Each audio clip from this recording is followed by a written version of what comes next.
Muy buenas tardes, Puerto Rico y el mundo. Soy Carmen Enit Acevedo y estamos en Bonita Radio. ¿En qué palo es noticia? Miércoles 30 de septiembre del 2020. Y a esta hora, lo más importante es estar aquí, como están ustedes todos y todas. Por ahí está Texas, está Nueva York. Fueron los primeros que llegaron. Magdi Cabán, Marixa Crespo, Robert Baldwin. Importante, compartan. No se olviden que estamos haciendo lo que queremos hacer y que estos contenidos los queremos virales.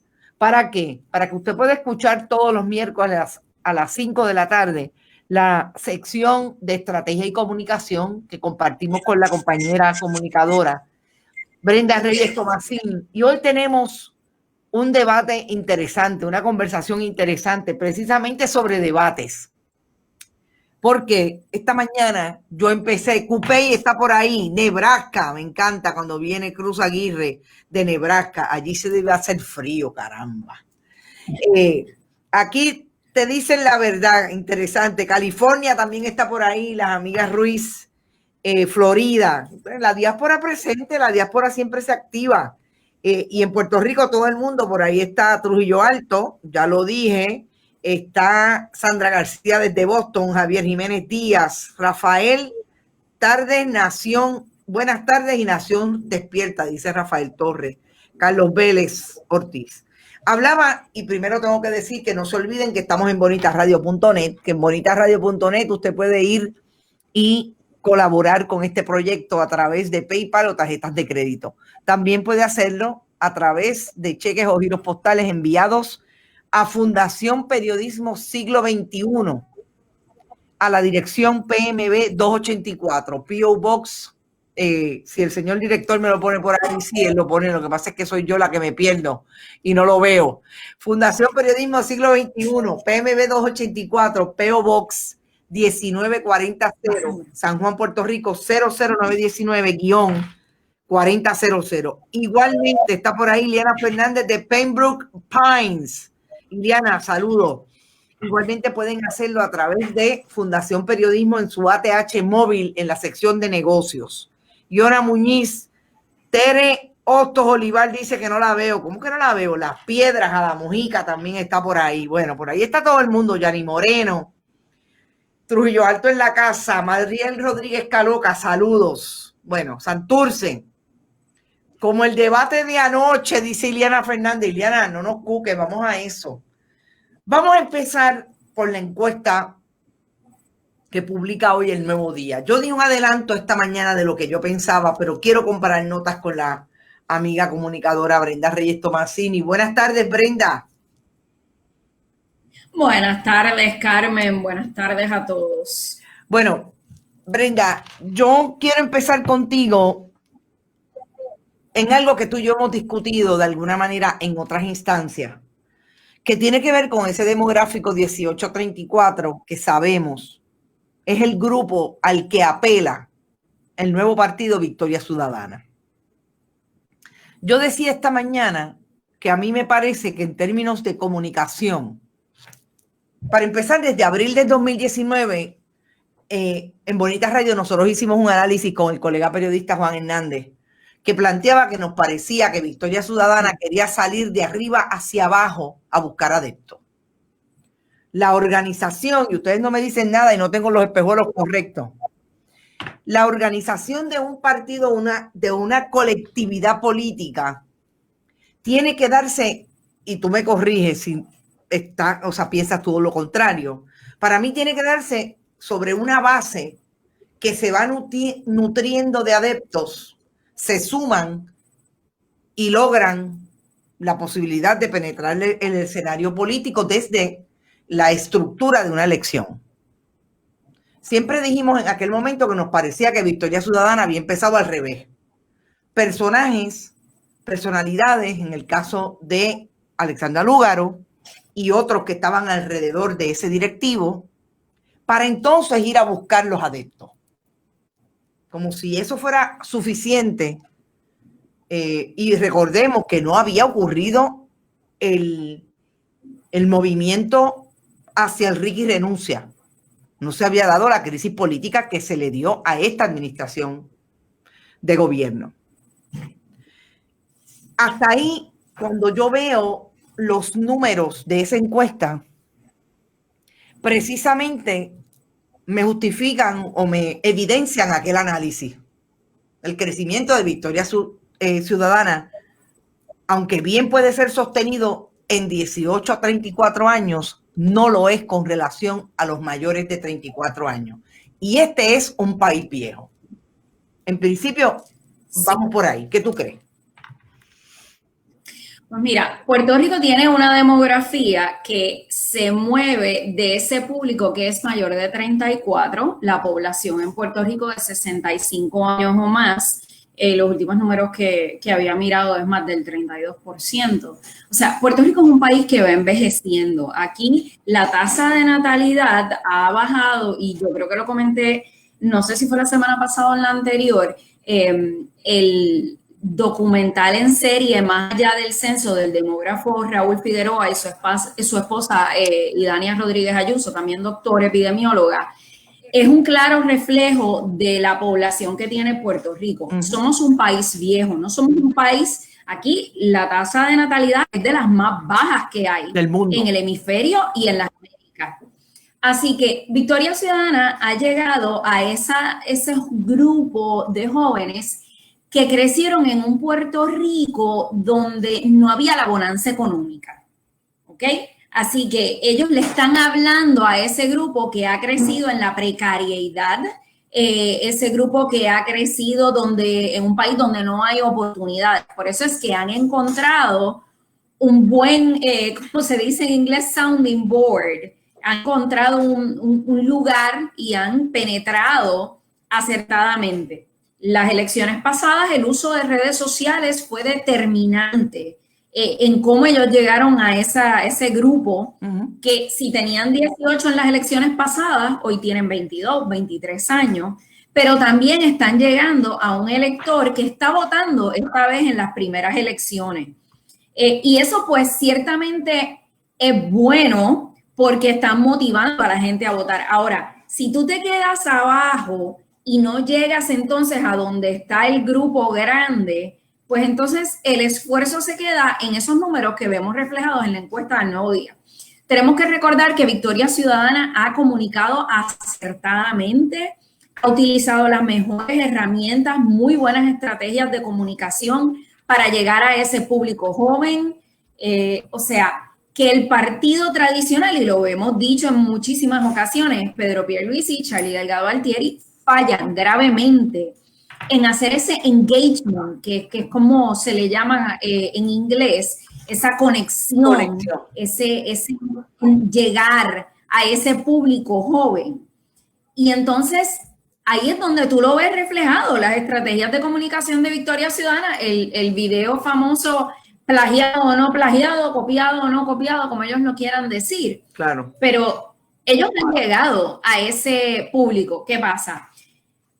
Tenemos el verano del 19. El verano del 19 ciertamente incide en ese voto joven. La memoria está fresca. Siempre decimos que en Puerto Rico la gente olvida.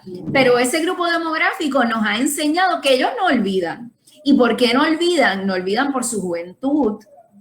No olvidan porque las oportunidades de éxito de profesional, oportunidades de crecimiento, están truncas muchas veces. Así que eso es lo que vemos en Victoria Ciudadana. Victoria Ciudadana tiene un gran reto. Lo veremos el día de las elecciones y ese reto es la alcaldía de San Juan. Ahí es donde yo creo que veremos el gran reto de Victoria Ciudadana, porque si todo madura como pinta, eso va a ser una estrecha carrera entre Manuel Natal y Miguel Romero. Así que Natal ha visitado comunidades, ha estado haciendo su comunicación muy efectiva con los grupos, así que vamos a ver qué pasa. Yo siempre digo, no hay mejor sondeo que el que se hace en la urna. Ese es el verdadero sondeo.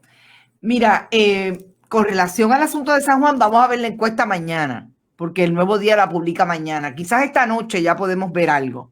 Vamos a ver cómo han subido o no han subido los números para Manuel Natal.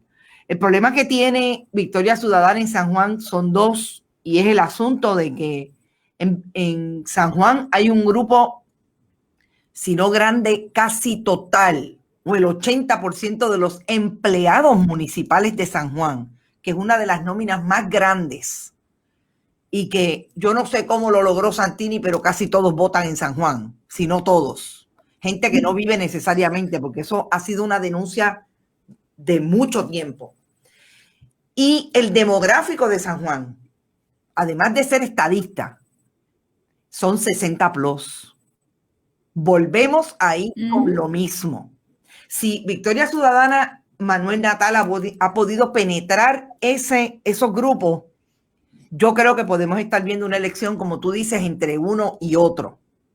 Rezagada Roxana López, que también tiene un problema como Charlie Delgado en términos de los usos y los discursos que tiene, el uso del lenguaje con relación a la perspectiva de género y las comunidades de la diversidad sexual. O sea, realmente está siendo interesante. Ahora bien, en términos de ese demográfico, a mí lo que sí me llama la atención, primero que no utilizaran una estrategia para llegar a los demás. Y fíjate que podemos decir que el movimiento como tal quizás surge de los últimos 2 años, pero ahí venían unas conversaciones porque ese era el interés que tenía Alexandra Lúgaro, y obviamente cuando se junta con Manuel Natal vemos una pareja que interesantemente está totalmente distanciado de ella en este momento, a un mes de las elecciones. Y si eso no se da, no sé entonces de dónde pueden establecer hoy que el bipartidismo se acaba en noviembre. Yo creo que está lacerado el bipartidismo, precisamente por todas esas líneas que tú dices, pero los números de la Comisión Estatal de Elecciones de 18 a 34 años son menores en términos de cómo se inscribieron quienes se inscribieron en el 2020 versus el 2016. O sea que todavía ahí representa un reto. Yo creo que es un reto por la situación de San Juan. Ahora, tú no puedes olvidar que Manuel Natal estuvo dentro de la plantilla del Partido Popular Democrático. Claro. Manuel Natal le sigue llegando al elector popular de San Juan. Entonces, tú tienes un híbrido entre el elector que busca esa alternativa en Victoria Ciudadana, el elector joven que está votando por primera vez y mira en Victoria Ciudadana esa alternativa, pero también tienes ese elector popular que le va a dar el voto a Victoria Ciudadana. O sea, que Victoria Ciudadana tiene de dónde hacer ese recogido de votos.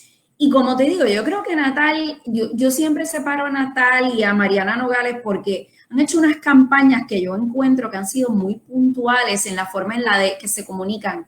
Hace unas, yo te diría que antes de la pandemia, creo que fue, yo estuve viendo a Manuel Natal llegando a las comunidades de San Juan en bicicleta, caminando, haciendo una serie de cosas, buscando ese voto de persona que no está satisfecha con el status quo. Claro. Y yo creo que es un acierto de parte de Manuel Natal y como tú dices, se distancia mucho de la figura que viene siendo su pareja, que ha asumido pues unas controversias, ha vivido rodeado de unas controversias. Fíjate que Natal no ha tenido muchísima controversia.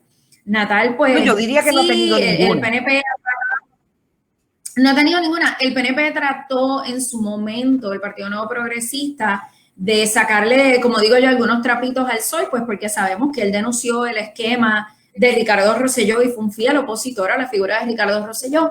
Pero Manuel Natal no ha tenido los desaciertos de su pareja en términos de escándalos mediáticos. Así que yo creo que Manuel Natal se posiciona como una figura, y yo inclusive he leído en redes sociales de gente, denle a Manuel Natal la alcaldía de San Juan que haga una buena gestión y lo postulan en 2024. Ahí sí que yo te digo que podrían estar las cosas muy diferentes para Victoria Ciudadana si Manuel Natal gana la alcaldía de San Juan y se ganan algunos escaños legislativos, Senado y legislatura, que yo creo que hay un potencial de ganar uno que otro escaño.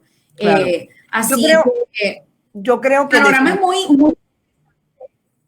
definitivamente la propuesta estratégica, si es que hay una propuesta estratégica detrás, yo estuve ayer hablando con Roberto Pagán y obviamente me da la impresión que el discurso que tiene y la estrategia que lleva el sindicato puede estar muy bien de la mano de la estrategia que dirigió el sindicato a través de su figura para Victoria Ciudadana. No olvidemos que él es un miembro fundador de... tiene que ver precisamente con que la elección no se gane en noviembre, pero hay una propuesta hacia mirar, a seguir minando la posibilidad del bipartidismo, y yo creo que con esos números que vimos hoy, esos electores 18-34 se convierten en electores si lo siguen trabajando, porque volvemos, aquí ha habido un intento de otros de hacer un proyecto desde los partidos emergentes y vemos que se quedan en una elección y siguen.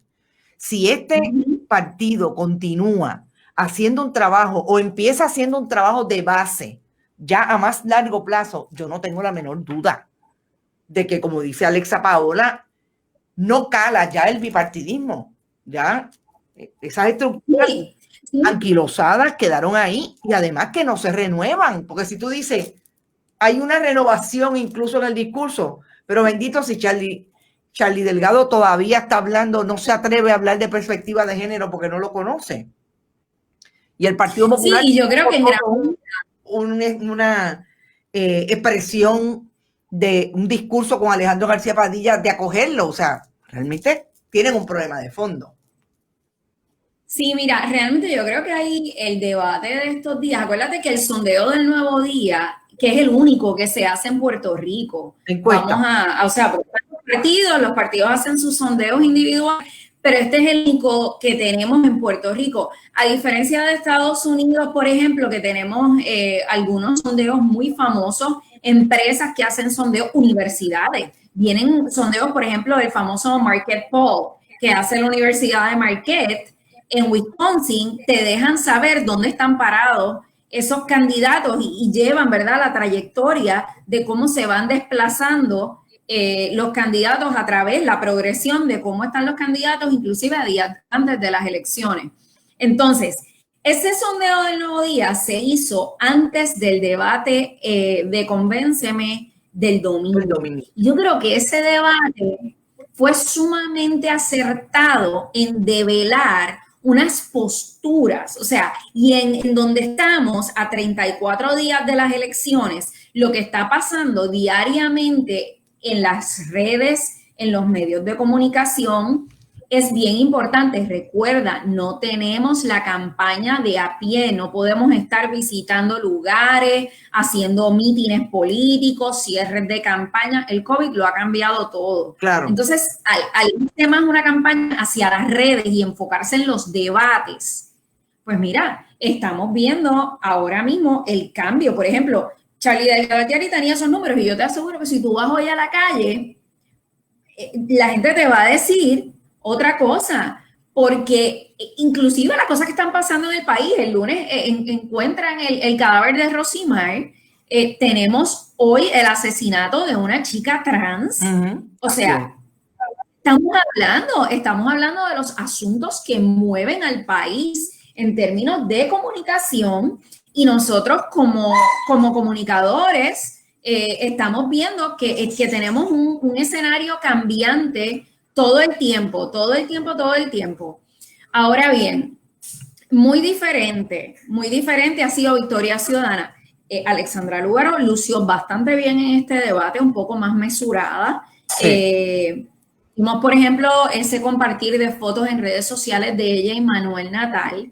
Se ve como una pareja muy unida. Obviamente, aquí hablando un poquito de imagen, ya más yéndome quizás hacia lo liviano, pero vimos una Alexandra Lúgaro un poco más centrada en este debate. Vimos un Charlie Delgado Altieri gelatinoso, como diría mi amiga Cassandra Vadillo Figueroa, que espero que nos esté sintonizando hoy desde Miami.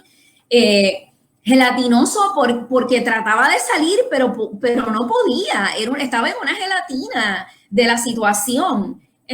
Tú sabes, estás hablando de perspectiva de género, estás hablando de educación en perspectiva de género, y es sí creo, pero no creo. Entonces, tú tienes un Pedro Pierluisi que está anclado en unos estilos de antaño. Pedro Pierluisi, que si nos dejamos llevar por el sondeo del Nuevo Día, que tenemos unos márgenes donde o subes o bajas, pues entonces él podría estar ganando, ¿verdad? A ese elector indeciso, pero vemos que Pierluisi está en unos estilos, pienso yo, o sea, necesita actualizarse también. Y fíjate que el demográfico al que él llega con Charlie Delgado Altieri es muy diferente al de Alexandra, porque Alexandra es 40 años y tenemos al doctor César Vázquez, que pues ya es una persona que llega a estos grupos ultrafundamentalistas. Eliezer quizás a ese lector que está muy desencantado con la situación y Eliezer tiene su grupo. Entonces, ¿qué tú estás mirando? Ah, falta Juan Dalmau. Juan Dalmau saca un 6%, pero sin embargo, en el mundo de las redes sociales, Juan Dalmau es el poster child de te quiero y quiero que tú ganes y este es por el que yo voy a votar. Vuelvo, pero las urnas. Es interesante que traigas el asunto de las redes. Yo decía esta mañana que esta encuesta también le establece el número, con esos números que todavía estoy esperando a la metodología, porque una de las cosas importantes es ver cómo se hizo la encuesta. Los sondeos, recordemos que son los sondeos de llama y entra a la aplicación. Pero esto es una encuesta científica donde hay toda una muestra, donde nos van a decir cómo es la metodología, etcétera. Bueno, por eso yo le llamo sondeo, porque cuando yo vea la metodología te digo que es una encuesta. Bueno, pues ellos realmente, como lo traen tipo encuesta. O sea, el sondeo para mí es otra cosa, pero vamos. Ese proyecto que ellos le han llamado encuesta, oye, en los últimos 28 años, que no llevan poco, pero cuando uno va a donde la hacen, si le hicieron presencial, que ahora casi todo en los últimos años siempre ha sido por teléfono, etcétera, pues entonces ahí uno empieza a ver, espérate, porque es que si la hacen en Guaynabo, pues sabemos que en Guaynabo gana el Partido Progresista hace 40 años. Entonces, claro. O sea, uno tiene que empezar a traer esos criterios para ver el resultado. Pero si tú te dejas llevar por las redes sociales, y yo comentaba esta mañana del famoso muro de una persona que conozco, que creo que tú lo compartiste conmigo y lo comentamos, la gente a veces saca quién va a ganar por el número de likes que tiene una persona. Sí. No se conoce cómo es que funcionan las redes sociales, que se compran los fans, que se compran los likes. Sí, yo siempre le digo a la gente cuando entran en estas discusiones de voto, un like no es un voto. Y esto es muy importante. Tú puedes tener un buen engagement en redes sociales, pero el que es fanático de Juan Dalmau lo puede ser de Alexandra Lúgaro, lo puede ser de Charlie Delgado, lo puede ser de Pedro Pierluisi y lo puede ser de Eliezer Molina y del doctor César Vázquez. O sea, eso no, un like no significa un voto. Ahora, siempre como también comento lo de la campaña de Natal y la de Mariana Nogales y las carencias de las campañas de Charlie Delgado y Pedro Pierluisi, porque me dedico ¿verdad? A mirarlas y analizarlas, siempre he dicho, Juan Dalmau es el rey del engagement en estas elecciones. Lo que hizo Alexandra Lúgaro en las elecciones pasadas, lo está haciendo Juan Dalmau. Juan Dalmau vemos que hasta ha arrasado la parodia que hace otro colega comunicador comediante, ha penetrado fuertemente esa figura de Juan Dalmau. O sea, que lo vemos hasta reflejado en la cultura popular, el arraigo que tienen estas personas en las redes sociales. Pero eso no se traduce en un voto. Eso no necesariamente se traduce en un voto, porque vuelvo y te digo, yo solamente creo en lo que pasa en el día de las elecciones. Claro. Allí en la caseta de votación. Y eso mismo es lo que va a pasar en los Estados Unidos. Vimos anoche ese Vamos al debate. Ese debate, ¿qué debate? Bueno, Empecemos porque ese debate, entiendo que la selección del moderador estuvo un poco floja, siendo un buen periodista, pero yo creo que de verdad el presidente actual no siguió las reglas del juego y en un momento dado esto se convirtió en una gritería. ¿Quién grita más? Y vimos a un Biden un tanto descompuesto, lo vi yo. En un momento dado, cuando le señala y le hace así, cuando hablaron de su hijo, de Bo Biden, Sí. ¿sabes? La reacción Bajo, muy fuerte. Y fue muy visceral la reacción del vicepresidente Biden a su hijo, porque sabemos que ha vivido unas tragedias familiares increíbles. Primero perdió a su esposa y a la niña, y entonces, pues más recientemente pierde a su querido hijo Bo, que era muy amigo de Kamala Harris, que es su compañera en la papeleta. Así que vimos un Biden cansado, vimos un Biden descompuesto. Yo lo vi un poco perdido por momentos. Vimos un presidente aguerrido, desorganizado, pero vimos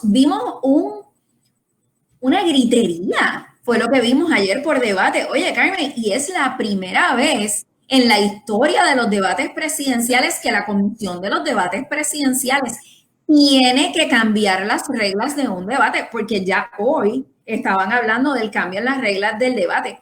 Primera vez en la historia. Eso es bien significativo. Así que vamos a tener que estar pendientes a lo que pasa. Ayer pues ellos dieron un repaso de temas y pues yo pienso que Biden estaba en un punto donde quizás pudo haber sido, yo pienso que hasta mejor. Por ejemplo, cuando él habló, el presidente empezó a hablar del asunto de los fuegos forestales y empezó a atribuirlo a pues que no ha habido un buen manejo de los sistemas forestales en Estados Unidos. Oye, Biden le pudo haber salido al paso. Te voy a interrumpir ahí para hacer una anotación que está trayendo Héctor Iván Monclova. Saludos, Héctor. Debió haberle dado una bofeta. Yo confieso. No. Yo confieso que es no, ¿verdad? No. Que no. Pero lo que está diciendo hoy Héctor Iván, yo lo pensé como 9 veces. Y fue en este contexto, sabiendo que no es, porque obviamente ese nivel de violencia precisamente de eso es lo que padece el pueblo norteamericano, que tiene que andar con un arma de fuego para el primero que diga algo taquiti, ¿verdad? O sea, no lo vamos a avalar. Pero si hubiera sido en country, en una escuela donde están dos padres discutiendo por el asunto de que Mr. Villa, el presidente, el principal del Antonio Sarriera, bregó con el hijo de este versus el hijo de aquel, y este entiende que es discrimen, y este le dice, tu hijo es un tecato. Yo te puedo asegurar que en televisión prime time hubiera habido par de bofetadas. Sí, no, Biden. Grandes diferencias de la reacción. Por eso es que vemos un Donald Trump así de buller, que es capaz de meterle una bofetada al otro. Ahí yo estoy clarísima, porque en algunos momentos yo no sé si era que tenía demasiado talco en la cara, pero se veía que le estaba subiendo la presión, porque obviamente él está acostumbrado a esa discusión. O sea, él no trae fundamentos, él no tiene profundidad. Él va a tirarle al otro, no importa qué, aunque sea mentira.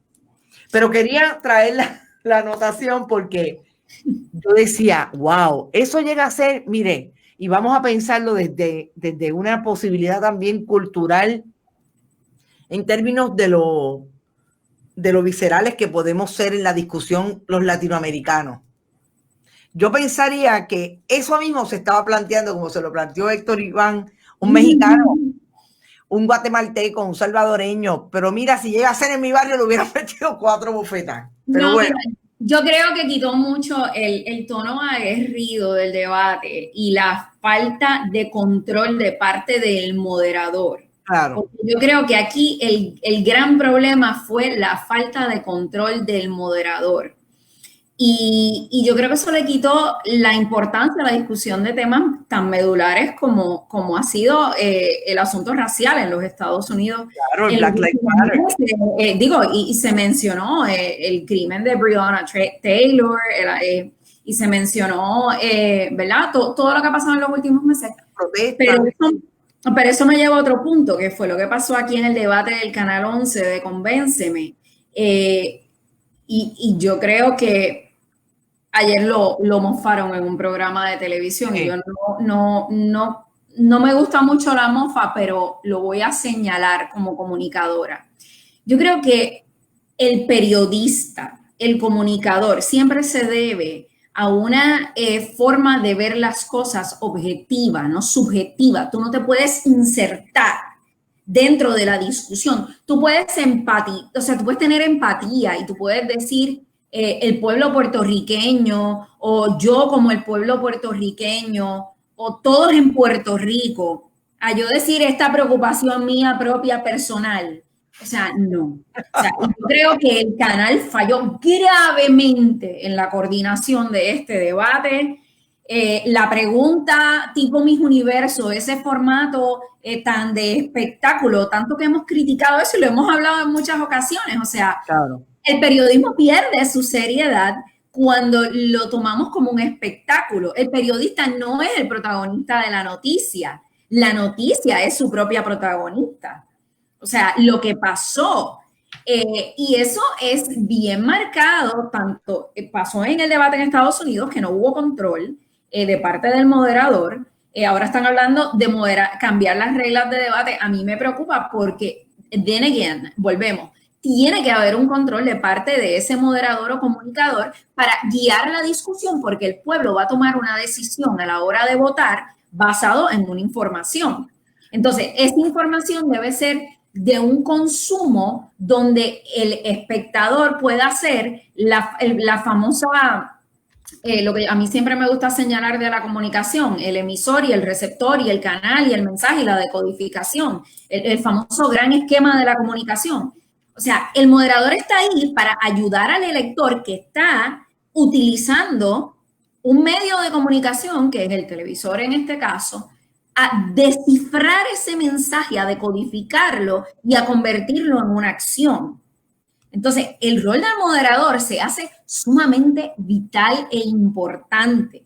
La forma en la que están redactadas las preguntas, la claridad y la concisión con la que se responde van a depender también de eso. Y eso lo vimos también en el primer debate de Guapa Televisión, donde en las preguntas a veces no estaban bien redactadas, donde iban de un tema a otro. O sea, toda discusión debe ir guiada a la hora de un debate. Y eso no fue un debate, un foro. Ahora, no, definitivamente, eso no fue un debate. Eso fue un foro donde cada quien expuso y bueno, también con unas limitaciones en términos del contenido.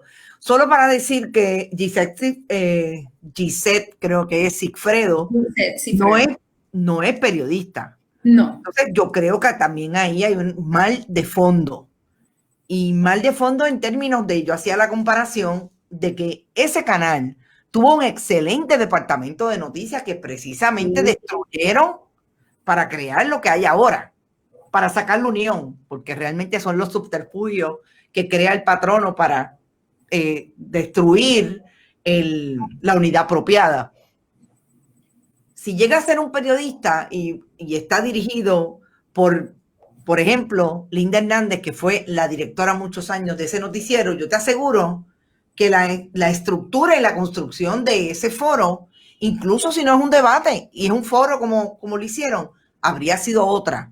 Y no necesariamente estaba metido el discurso de la persona que estaba preguntando.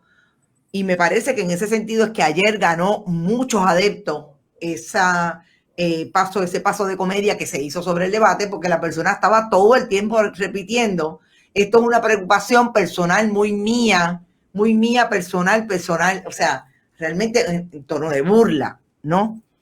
Yo creo que sí, que fue nefasto y sobre todo, yo quisiera que fuéramos sobre el contenido. Yo creo que tienes razón, yo vi a una Alexandra Lúgaro mucho más comedida Alexandra Lúgaro quizás padece de lo mismo que padece Manuel Natal, no son diplomáticos y son muy viscerales al contestar.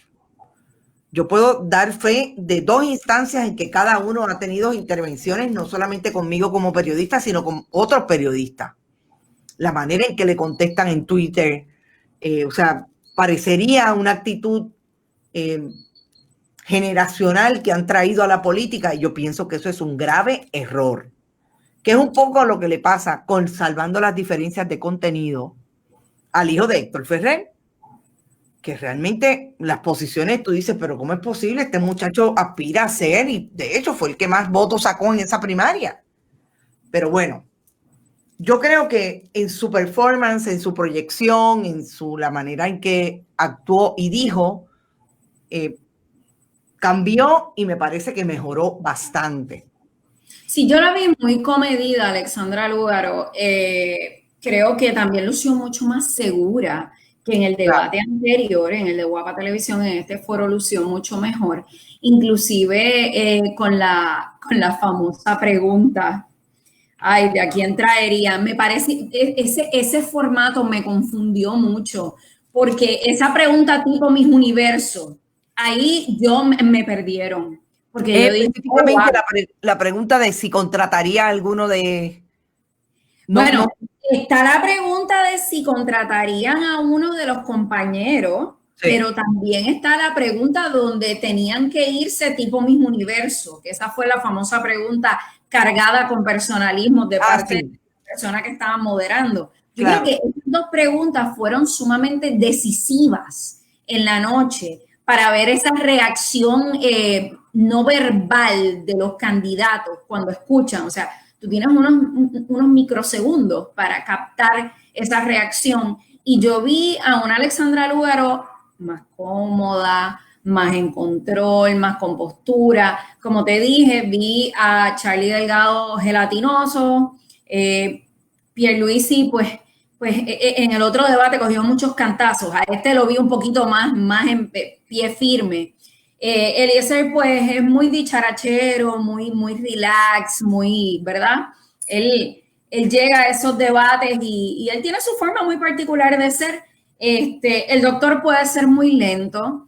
Sé que también eso ha sido motivo de algunos memes y videos en las redes sociales. Sí. El doctor, pues puede ser muy lento en sus respuestas. Eso también le resta la agilidad del debate. Tú quieres unos candidatos que sean ágiles contestando. Entonces, en ese aspecto, pues yo siempre distingo a Dalmau y a Lúgaro, porque son 2 excelentes oradores. Claro. O sea, son personas que hablan con datos, con números, sobre todo Dalmau. Dalmau es un individuo que domina sus datos. Y cuando te habla con esa claridad, con esa certeza.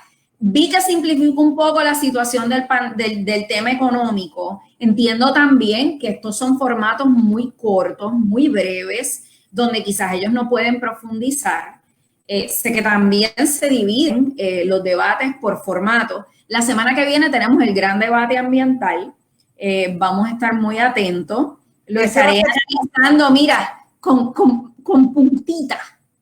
Bueno, ese es súper interesante porque ahí está metido en el contexto del nuevo reglamento conjunto, que ayer tuvimos una discusión, una conversación acá con Pedro Manuel Cardona Roy, precisamente sobre lo que pretende y el cambio total de planificación que pretende hacer ese reglamento conjunto. Así que ese debate, yo creo que definitivamente hay que mirarlo, hay que verlo en vivo y después reproducirlo porque nos va a dar mucho de qué hablar. Bueno, ¿sabes? Perdóname que te interrumpa, que Pedro Pierluisi no va a estar participando. No participa y eso va a ser bien interesante porque yo me imagino que la estrategia de algunos va a ser precisamente mencionar y traer por qué no está Pierluisi allí. Obviamente Pierluisi ha tenido contratos con AES, por ejemplo, y obviamente pues la defensa a mí me parece que es contradictorio, ¿verdad? ¿Qué va a hacer Pierluisi si gana las elecciones y lo confrontan con una investigación relacionada con la participación que él tuvo como asesor con AES? Yo creo que ese debate va a dar mucho que hablar. Entiendo que los diferentes participantes van a responder, ¿verdad? Los candidatos van a responder a las preguntas de los grupos ambientales. Creo que 47, 48 organizaciones están participando. Así que las preguntas van a estar chéveres. Acá en la casa, me voy a alejar, no lo voy a tomar personalista, pero acá en la casa yo tengo una chica que mandó 3 preguntas para ese debate, así que voy a estar pendiente a ver si le contestan las preguntas. Pero más que otra cosa, yo creo que va a ser un debate muy interesante porque el tema ambiental no se ha tocado en los otros debates. El doctor César Vázquez contestó algo en este debate, habló un poco sobre la problemática de los desperdicios sólidos, habló sobre la zona marítimo terrestre. Me gustó mucho que habló de eso porque me agradó y demostró que está al día, que está al tanto, que sabe que ese tema no lo podemos desvincular de todos los temas. Así que eso va a ser muy interesante y sé que Guapa Televisión va a estar coordinando 2 debates adicionales. Yo creo que en las próximas semanas podremos estar analizando más temas y no quiero dejar de traer el tema de perspectiva de género, que lo tocamos someramente, pero yo creo que estamos en un momento bien puntual con el tema de perspectiva de género y educación en perspectiva de género, y los candidatos tienen que dialogar sobre este tema, máxime, como hablamos tras el evento de Rosimar y el evento hoy de la enfermera chica trans que fue encontrada a las orillas de la carretera en Lajas, entiendo que trabajaba en San Germán. Fue muy lamentable que nos despertáramos con esta noticia. Vamos a tener que hablar de este tema. Y yo entiendo que los diferentes grupos y colectivos feministas están haciendo su parte para traer esto a la discusión pública y los candidatos no van a poder escapar este tema. Este es el tema ineludible, que ellos no van a poder decir me voy y no te voy a hablar de esto. Tienen que hablarlo y yo creo que este es el tema que va a ser decisivo en estas elecciones en términos de cómo ellos lo puedan comunicar y articular efectivamente a sus bases, porque recuerda que no tenemos a Carmen Yulín en la papeleta del Partido Popular Democrático, y eso es bien interesante porque Carmen Yulín estuvo en la primaria y vemos un Partido Popular que se ha ido hacia el fundamentalismo, hacia, ¿verdad? Quizás unas posturas que, como tú bien señalaste en un momento, se alejaban de lo que la última administración popular en el poder estuvo ¿verdad? Dialogando, señalando. Preocupante el silencio de la gobernadora en estos momentos. No se acaba de declarar una alerta nacional. Un estado por estos crímenes.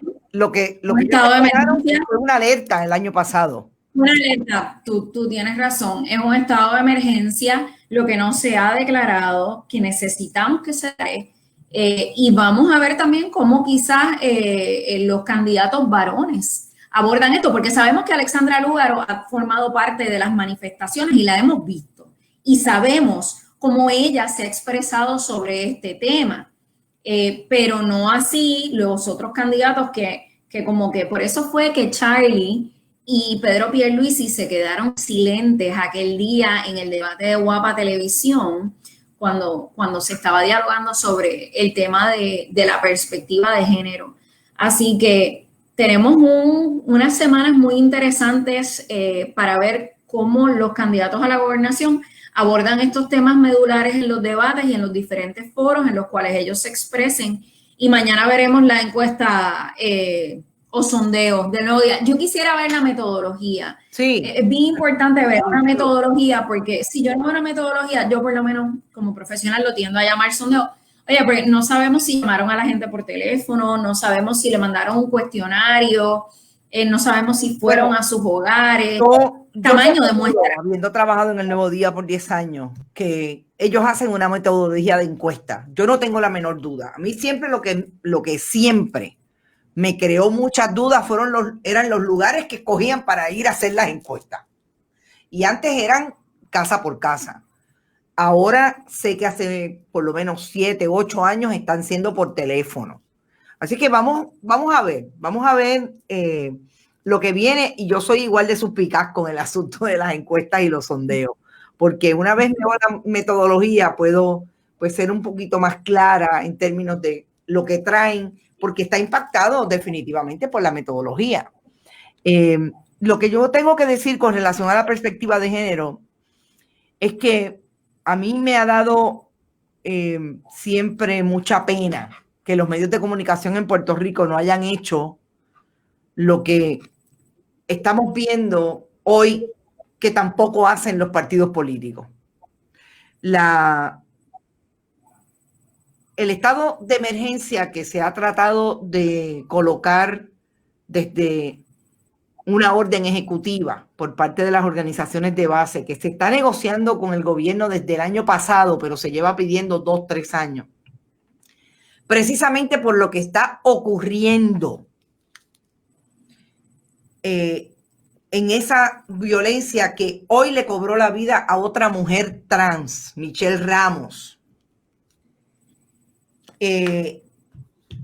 Los medios de comunicación no han dicho, solamente han hablado desde el punto de vista de las investigaciones que hay en el caso de Rosimar y de lo que hoy, desde esta mañana, están diciendo con relación al caso de Michelle Ramos en San Germán.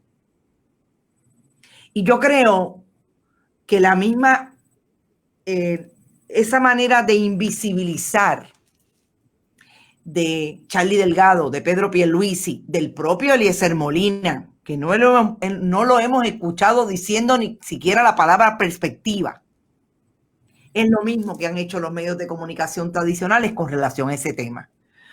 Han llegado tan lejos que uno de esos programas de entretenimiento colocó una gráfica que decía como titular, se fue otra. Rosimar Rodríguez González no se fue, la mataron.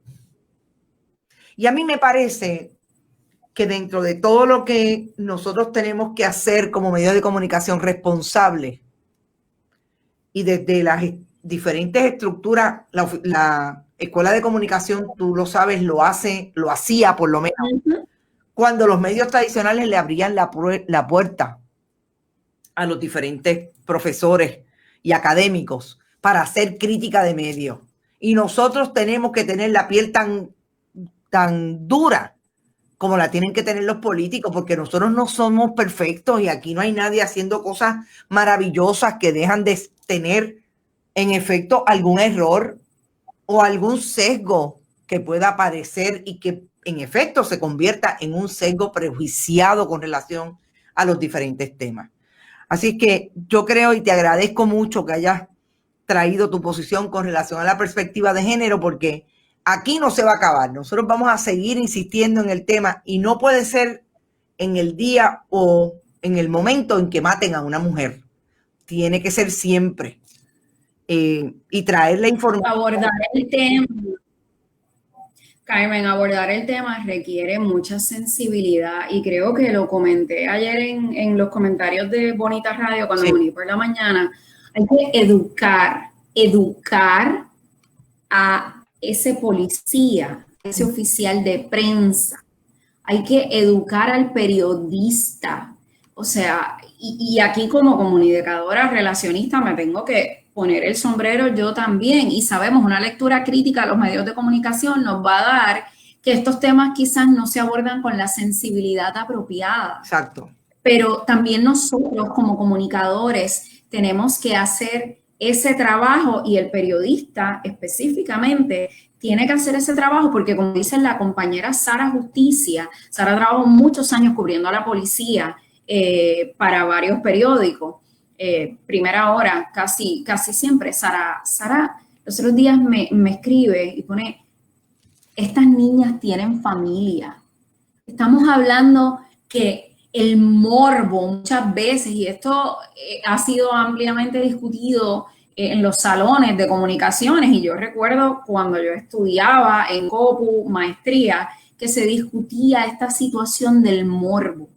O sea, hay unas líneas editoriales que son más amarillas que otras y quieren vender una portada de un periódico, pero nosotros no ganamos nada como sociedad. Entonces ahí está la función del medio de comunicación de también educar y unirse, porque mujer, yo leí esta mañana que habían encontrado un hombre vestido de mujer. ¿Lo leíste en un periódico? Lo leí en un titular y todavía tengo que buscarlo, pero lo leí en un titular y fue como algo que me dio por dentro, porque yo digo, Michelle tenía 33 años, Rosimar tenía 20, con lo de Rosimar se sacó a colación que si tenía una pareja hombre, que si tenía una pareja, eso no le importa a nadie. Claro. Lo que nos importa aquí como comunicadores es abordar el tema con sensibilidad y que estamos hablando de violencia, que Puerto Rico vive una epidemia rampante de violencia como país y contra la mujer, porque tengo una gráfica aquí que me compartió hace alrededor de 3 horas el demógrafo Alexis Santos, y la estoy mirando ahora mismo, donde refleja la incidencia criminal de 2007 a 2019, cómo han ido en escalada los asesinatos contra las mujeres. O sea, mujeres asesinadas. Entonces, ¿de qué estamos hablando? O sea, y entonces estoy viendo una Lercy Boria peleándose con la gobernadora en medio de una niña que tenemos desaparecida, una joven, una mujer que es Rosimar, y ellas estaban involucradas en una pelea que los medios pues sí la estaban cubriendo, pero no aportaba a la discusión del tema en su amplitud, y en ese momento necesitábamos sentarnos a discutir el tema. Y claro, como madre de 3 niñas que tengo y un hijo varón, debo decirte que entiendo que hay una alarma. O sea, hay una alarma y que todos los que somos padres, madres y ciudadanos que caminamos en este país tenemos que tomar conciencia. Y entonces, retomando nuestro tema de discusión original, no solamente nosotros, tenemos que emplazar también a estos medios de comunicación a que se aborde el tema en los debates. No podemos seguir hablando de economía, no podemos seguir hablando de problemas con los planes médicos, no podemos seguir hablando de todos estos temas si ni siquiera hablamos de la epidemia de violencia que tenemos en Puerto Rico y cómo la vamos a atajar. Claro. Tengo que aclarar, porque estamos en el programa, me dice Ricardo Vargas Molina que el noticiero de Guapa abrió hoy con la noticia y trajo un resumen de las mujeres. Realmente han sido 5 mujeres trans, 6 personas trans, una de ellas era un hombre trans. Así es que, gracias por eso, Ricardo, porque entonces debo aclarar que por lo menos un medio hoy son como 14 medios. Hoy. Son como 14 medios y de esos hay 4 o 5 que son tradicionales en televisión. Que uno lo traiga me parece que está bien bajito. Y sobre todo, si tenemos que insistir en que nosotros mismos, los comunicadores y comunicadoras, tenemos que educarnos precisamente, no solamente además de la sensibilidad, que es fundamental, el conocimiento. Cuando vamos a hablar de economía, nos leemos a los teóricos de economía. Cuando vamos a hablar de política en el Medio Oriente también, pues para la perspectiva de género hay mucha teoría y podemos entrar en muchísima información que está publicada no solamente en papel, también en las redes, e ir a esa información para traer la información precisa y sobre todo con una base para poder seguir haciendo eso que también hacen los medios, que es educar. Gracias, Brenda. Hoy tuvimos toda la hora, perfecto. A mí me quedan 2 minutos que quiero comentar 2 cositas. Agradecida como siempre de esta sección que está siendo súper interesante todos los miércoles. Gracias, Brenda, por estar conmigo. A ustedes, la audiencia, que nos dejen los comentarios también. Muy importante, compartan. Compartan. Gracias. Te veo el miércoles. Bueno, dice Iliana, esta señora tiene muchísimo conocimiento, pero coge la hora completa. Interesante. Tranquila, Iliana, tú sabes que lo de nosotros es como siempre tener tiempo para hablar con ustedes. Hay algo que yo quiero decir que tiene que ver con el Departamento de Educación. El Departamento de Educación le acaba de hacerse una auditoría desde la Junta de Control Fiscal y se establece que el secretario, entre todos los secretarios, entre ellos Julia Kelleher, hasta del 2007 hasta este momento se le pagó a 7.500 personas, entre ellos jubilados del departamento, $84 millones de más. ¿Usted sabe por qué? Porque el Departamento de Educación tiene un sistema de nómina deficiente. Son 17.500 personas, entre ellos 15.000 ex empleados. Y eso fue nada más y nada menos una auditoría que hizo la Junta de Control Fiscal. Ustedes recordarán que nosotros entrevistamos aquí la semana pasada, la pautamos para el sábado, a el secretario Eligio Hernández Pérez. Todo está bien en el departamento y allí todo funciona como bien engrasado. Y esa auditoría es hasta el 2019. Es decir, que no solamente Julia Kelleher, también Eligio Hernández Pérez estaba allí. Esas son las evidencias, esas son las informaciones que proponen que hay país, lo que no hay es gobierno. Y ahí, dentro de todas esas informaciones y esos descubrimientos, es que el país se sigue preguntando si los que han dirigido el país hasta el día de hoy, porque incluyen las dos administraciones, obviamente, del Partido Popular y el Partido Nuevo Progresista, deben seguir al frente de. ¿Que va a tomar más tiempo? Aparentemente sí.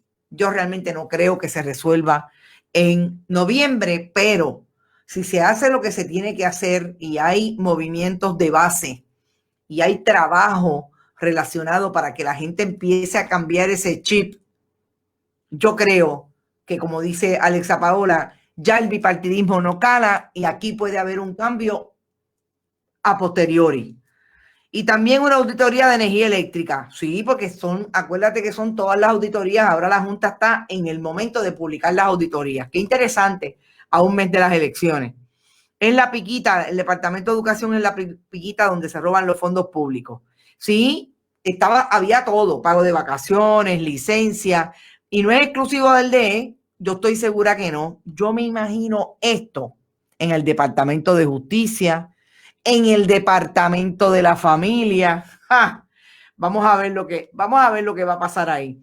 Supuestamente, alega Natalie Jaresco, que fue lo más que me pareció interesante, que ellos están hablando con las autoridades para ver si pueden recobrar, pero no hablan de meterle mano a aquellos que cogieron los cheques sabiendo que no le pertenecían. Y eso es un tema que no vamos a cubrir hoy porque no nos queda tiempo. Pero nosotros tenemos que hablar también de cómo en Puerto Rico se ha institucionalizado la corrupción más allá del gobierno. Porque son muchas corrupciones juntas, como dice una amiga. Y eso habla también de las actitudes que hemos venido desarrollando precisamente a partir del laissez-faire y a partir de que aquí nadie tiene consecuencias con relación a la corrupción. Y nos tenemos que ir, son las 5:58 de la tarde. Recuerden que estamos en bonitasradio.net, que allí usted puede ir a donar a través de PayPal y tarjetas de crédito, que también puede hacerlo en ATH Móvil Fundación Periodismo 21. Fundación Periodismo 21 en la ATH Móvil en la sección de negocios. Y puede hacerlo a través de envío de cheques o giros postales a nombre de Fundación Periodismo Siglo XXI. PMB 284, PO Box 19400, San Juan, Puerto Rico 00919-4000.